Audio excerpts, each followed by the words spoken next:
अस्सलाम वालेकुम। आज हम बनाएंगे जवारी की रोटी और इस रोटी को किस तरह से बनाया जाता है और इसका आटा किस तरह से गूँधा जाता है वो मैं आपसे शेयर करूंगी। आप ये वीडियो पूरा देखते जाएं।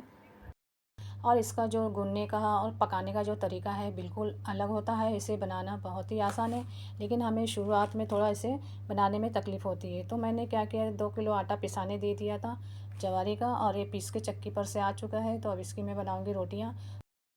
जितनी रोटी हमें बनानी है उतना ही आटा गूँधें और ज़्यादा गूँध के एक्स्ट्रा नहीं रखना है। जब जब हमें पकाना हो तब तब आटा गूँध सकते हैं। और इसके लिए गर्म पानी की ज़रूरत पड़ती है, तो गर्म पानी ले लें और उसको थोड़ा थोड़ा पानी इसमें डालते जाएं और आटा गूँधें। एक साथ हमें पानी नहीं डालना है। और ये कम पानी में आटा बहुत अच्छी तरीके से गूँध जाता है।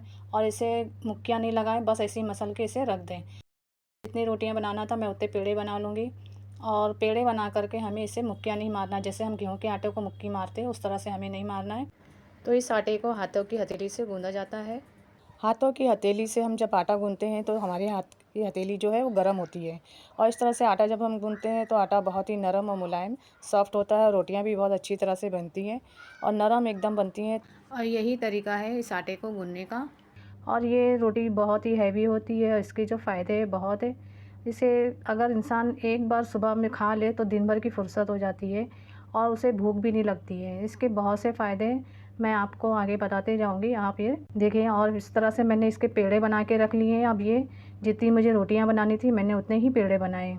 अब मैं इसको बेलूँगी और इस तरह से हमें थोड़े से हल्का सा खुश्की आटा ले लेना है और इसके धीरे धीरे हाथों से इसे बेल लेंगे। हल्के हल्के हाथों से इसे बेलते जाएं और आपको जितनी पतली रोटी चाहिए और जितनी साइज़ रोटी का बड़ा उसी हिसाब से इसको बेलें और बनाएं। और फिर रोटी बेल लें और इसको पलट करके जो नीचे का हिस्सा था उसे हम ऊपर की तरफ करके डालेंगे। और फिर जो आटा नीचे जो लगा होता है तो उसमें थोड़ा सा पानी हम उसमें डाल देंगे और उसको अच्छी तरह से ऐसे फैला देंगे। उसकी वजह यह है कि तवे पे जब हम रोटी डालते हैं तो उसका जो सूखा आटा होता है वो जलने लगता है और जिससे कि रोटी में महक आने लगती है और रोटी का स्वाद भी थोड़ा कड़वा हो जाता है। दूसरा तरीका ये भी है कि अगर रोटी पर सूखा आटा है तो उसे क्या करें, कपड़े से झटक के साफ़ कर लें, तो पानी लगाने की ज़रूरत नहीं पड़ेगी। तो इस तरह से मैं चिमटे की मदद से रोटी भी सेक सकती हूँ। ये दूसरा तरीका है। आप चाहे तवे पे कपड़े से सेकें या फिर चिमटे से गैस के ऊपर इसे बना सकते हैं। तो इस रोटी के बहुत से फ़ायदे हैं, बहुत ही बेनिफिट है। और आप देख सकते हैं कि ये रोटी कितनी मुलायम और सॉफ्ट बनी है और बहुत ही बढ़िया बनी है। और इस रोटी के साथ हमें लहसुन की चटनी बनानी है, तो लहसुन की चटनी के साथ ये रोटी बहुत ही अच्छी लगती है, तो वो भी मैं आपसे शेयर करूँगी। तो इस तरह की मैंने मिर्चें ले ली हैं। ये मिर्ची जो है सादी फीकी होती है और इसके साथ लेंगे हम 4 हरी मिर्ची जो बहुत ही तीखी होती है। तो इसमें मिला करके हमें इसे पीसना है। और फिर यहाँ पर लिया है मैंने आधा कप सेंग, कच्ची होगी और वो कच्ची सेंग लेंगे। और फिर उसी के बराबर हमें लहसुन भी लेना है आधा कप। और फिर 3 से 4 इंच टुकड़ा नारियल का ले लेंगे। और ये जो लहसुन है इसको छोड़ के बाकी जितनी चीज़ें हमें सब फ्राई करना है कि इसका जो कच्चापन है मिर्ची का और कच्ची सेंग का तो वो ख़त्म हो जाए। तो इस तरह से देखिए आप, पहला मैंने सेंग को कढ़ाई में डाला है, उसे हल्का भून लेंगे और इसमें थोड़ा सा तेल भी है। और फिर ये मिर्ची डालेंगे, नारियल के टुकड़े डाल देंगे। लहसुन को हमें छोड़ देना है क्योंकि लहसुन का अगर कच्चापन ख़त्म हो जाएगा तो जितनी हमारी चटनी का जो स्वाद है, मज़ा है, वो बिल्कुल नहीं आएगा। और ये चटनी की जान ही लहसुन है।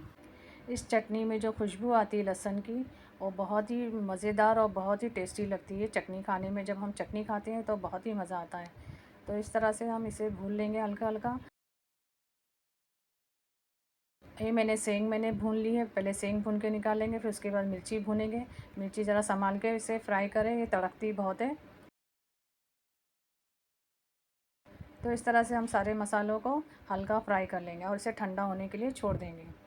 जब ये ठंडी हो जाएगी तब हम इसे मिक्सर में दरदरा या अपने हिसाब से इसको पीस लेंगे। और नमक अपने टेस्ट के हिसाब से इसमें डालें। अगर आपको खट्टा पसंद है इमली डाल लें।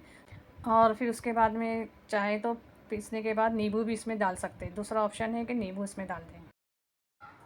और इन मिर्चों को कटिंग करके मिक्सर में पीसे, चाहे तो आप पहले से कटिंग करके फ्राई कर सकते हैं। लेकिन मुझे ये मिर्चें दिखाना था कि मिर्ची किस क्वालिटी की हैं। फीकी मिर्ची है और बहुत ही लंबी होती है।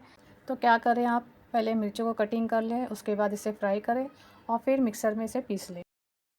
अभी देख सकते हैं सेंग के जो दाने हैं वो फ्राई हो गए हैं। कच्ची सेंग थी, भून के अच्छी से ये फ्राई हो गई है। और ये हरी मिर्ची, नारियल सब अच्छी तरह से फ्राई होगा। इसमें से बहुत ही अच्छी खुशबू आ रही है और इस तरह से मैंने इसे पीस लिया है।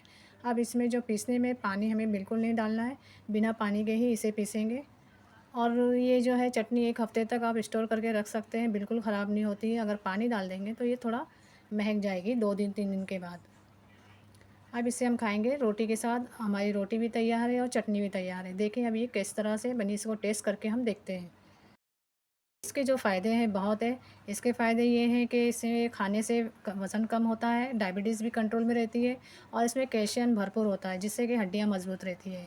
और मैं खाना बनाते-बनाते ही मैंने खाना शुरू कर दिया था, मुझसे बर्दाश्त नहीं हो रही थी भूख, और मैंने खाना शुरू कर दिया था और इतनी टेस्टी और बढ़िया बनी है, वाक़ई में बहुत अच्छी लग रही है चटनी की रोटी। आप अगर इसे एक बार बना के खाएँगे तो नान और रोटी-बोटी सारी डिशें आप भूल जाएँगे। ये इतनी मज़े की और इतनी टेस्टी लगती है कि पूछो मत। आप एक बार ज़रूर हफ़्ते में या महीने में एक बार इसे बना के ज़रूर खाएँ। तो ये वीडियो पसंद आए तो लाइक और शेयर करें, मेरे चैनल को सब्सक्राइब कर दें। अल्लाह हाफ़िज़।